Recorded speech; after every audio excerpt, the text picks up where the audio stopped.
శ్రీ గురుభ్యో నమః. నేను మీ దేవిశ్రీ, యోగా థెరపిస్ట్. ఈనాటి ఎపిసోడ్లో మనం తెలుసుకోబోతున్నాం థ్రోట్ చక్ర గురించి. థ్రోట్ చక్ర అనేటప్పటికీ మనకి అర్థమైపోయింది ఇది ఎక్కడ లొకేట్ అయి ఉంటుంది, మన థ్రోట్ దగ్గర.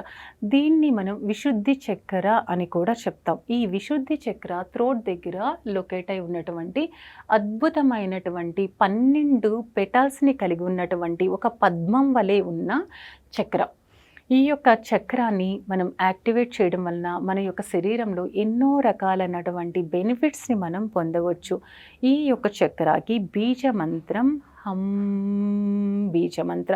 ఈ హం బీజమంత్రాన్ని చాంట్ చేయటం వలన మన యొక్క శరీరంలో ఆ యొక్క పర్టికులర్ చక్రాకి సంబంధించినటువంటి ప్రాబ్లమ్స్ని క్లియర్ చేసుకోవచ్చు. సేమ్ టైం అక్కడ ఉన్నటువంటి చక్రాస్ని ఛానలైజ్ చేసుకోవడానికి, నాడీస్ని యాక్టివ్ చేయడానికి కూడా బాగా హెల్ప్ అవుతుంది. ఈ యొక్క చక్ర బ్లూ కలర్లో కలిగి ఉంటుంది. బ్లూ కలర్లో మనం కూర్చుని చక్ర నుంచి బీజమంత్రంతో కూడుకుని బ్లూ కలర్ మన యొక్క శరీరం అంతా కూడా అలా ప్రవహిస్తున్నట్టుగా మనం భావన చెందుతూ మెడిటేషన్ చేస్తే అద్భుతమైనటువంటి రిజల్ట్ అనేది ఉంటుంది. ప్రతి ఒక్క చక్రాకి కూడా ఆది గురువు ఉంటారు. అలాగే ఈ యొక్క చక్రాకి సదాశివుడు ఆది గురువు, అలాగే మాత శాకినీదేవి.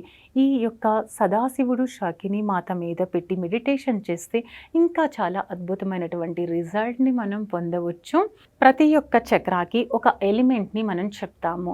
ఈ యొక్క పంచ ఎలిమెంట్స్లో మన యొక్క శరీరంలో ఈ థ్రోట్ చక్రాన్ని స్పేస్ ఈథర్ ఎలిమెంట్గా మనం చెప్పడం జరుగుతుంది. ఈ ఈథర్ ఎలిమెంట్ దగ్గర ఉన్నటువంటి ఈ 16 పెటల్స్తో కూడుకుని బ్లూ కలర్లో ఉన్నటువంటి చక్ర మీద మనం పెట్టి ఫోకస్ చేస్తే కనుక అక్కడ ఉన్నటువంటి సమస్యల్ని మనం ఎదుర్కోవచ్చు.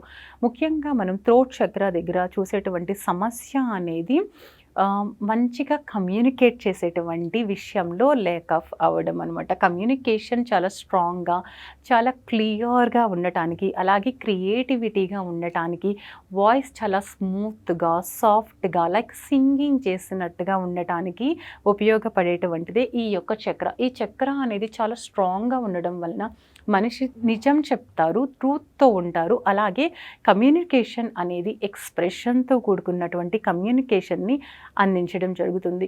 ఈ చక్రాస్లో బ్లాకేజెస్ ఉండడం వల్ల మనకి థైరాయిడ్ గ్లాండ్ అనేది ఎఫెక్ట్ అవుతుంది. అలాగే వాయిస్లో ఆ పిచ్ అనేది రాకోకుండా ఉంటుంది. అలాగే బొంగురు గొంతుగా ఉండటము, వాయిస్ చాలా స్ట్రాంగ్గా రాకపోవడం, అబద్ధాలు చెప్పడం కూడా ఈ యొక్క చక్రాస్లో ఉన్నటువంటి బ్లాకేజెస్ వల్లే మనం చూడడం జరుగుతుంది.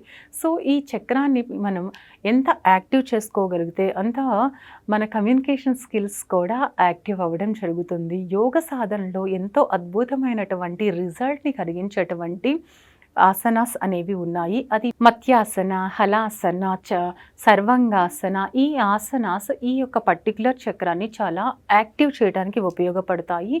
అలాగే ముద్రాస్ మరియు బంధాస్, క్రియాస్ కూడా ఈ యొక్క చక్రాలో ఉన్నటువంటి నాడీ సిస్టమ్ని చాలా స్ట్రాంగ్ చేయడానికి ఉపయోగపడతాయి. ఈ చక్రాస్లో ఉన్నటువంటి దోషాలు ఏవైతే ఉన్నాయో వాటికి రిలేటెడ్ అయినటువంటి క్రిస్టల్స్ని ధరించడం వలన కూడా మనం ఈ చక్రాలో ఉన్నటువంటి నాడీస్ని చాలా స్ట్రాంగ్ చేసుకోవచ్చు. సో చూసారు కదా, థ్రోట్ చక్రాలో ఉన్నటువంటి లోపాలతో మనం ఎలాంటివి ఎదుర్కొంటాము ఏంటి అనేది తదితర విషయాల్ని నెక్స్ట్ ఎపిసోడ్లో మనం తెలుసుకుందాం. అంతవరకు సెలవు. నమస్తే.